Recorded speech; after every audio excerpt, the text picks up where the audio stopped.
Diring dala na kay naata sa Barangay Atabay, Hilongos, Leyte. So padung patagawas.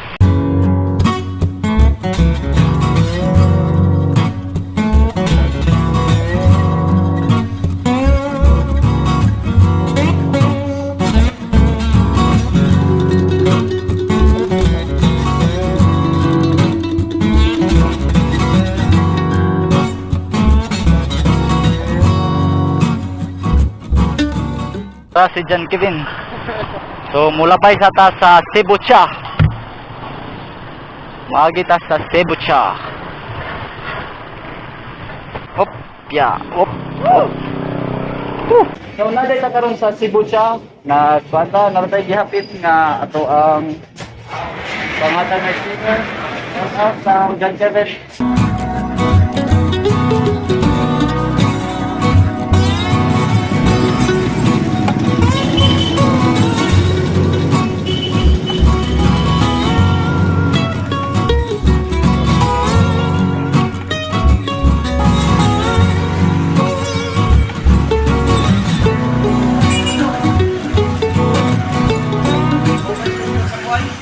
So nagikan ta sa Hilongos.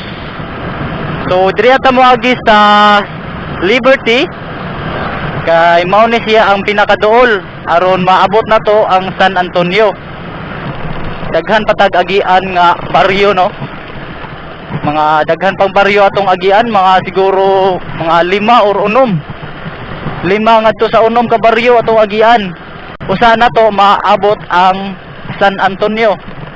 So kanang San Antonio day Paps kay maunay kinatumyan nga bukid sa Hilongos.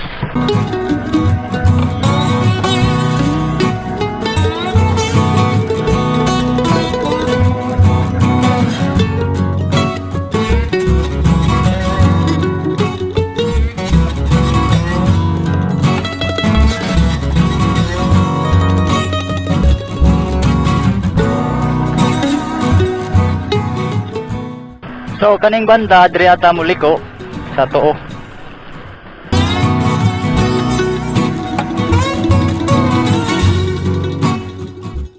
Kaning diri nga dalan Paps kay padung pani sa Bagong Bayan. So Bagong Bayan pa ta.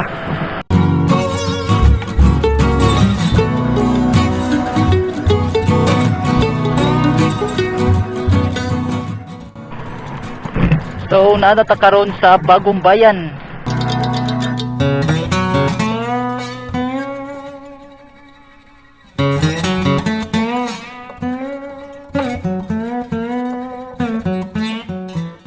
Taas pa kining dalan diri ano.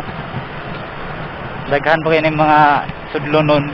Sinintado pa mi siya diri Pero pag abot sa San Antonio kay ato ang kitanawon.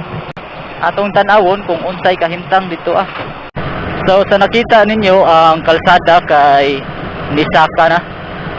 So pasubida na ni siya nga kalsada Paps kay padong nam ni bukid. Bukid din ni siya nga lugar Pero ang nakanindot ani niya kay sementado na.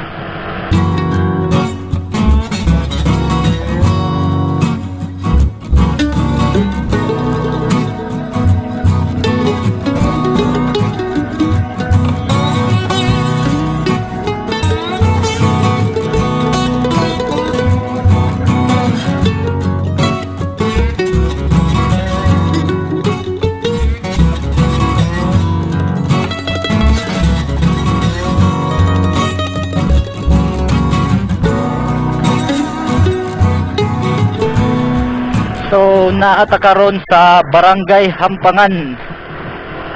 Barangay Hampangan ata daya. So sana ni siya ka bukid. Subidaon ni diri ang dapita.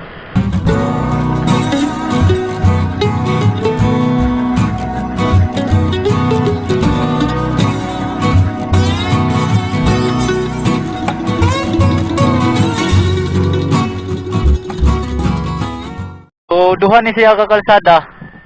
Gikan ta dito so muliko ta sa wala. So mo ni ang kalsada karon. Mao na ni ang sitwasyon sa dalan padulong sa San Antonio. Okay na siya. Simento na lay kuwang, di ba? Harita agi.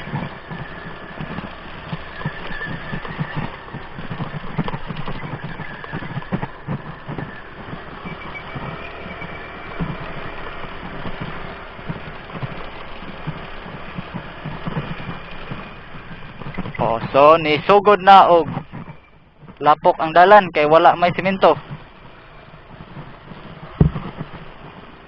So mao ni kahimtang karon na. So kuan pa day karon October, mao ni month sa October. Mao ni kahimtang karon sa dalan padulong San Antonio. Sa wa pa nakaanhi. Pwede pa ninyo ni nga mabisita. Pero mas maayo nga inigkahuman na ninyo mabisita. Kay samtang gatanaw mo sa akong video, inyo ha may balaan kung unsay sitwasyon karon.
So atong makita diri ang full overview padulong sa San Antonio.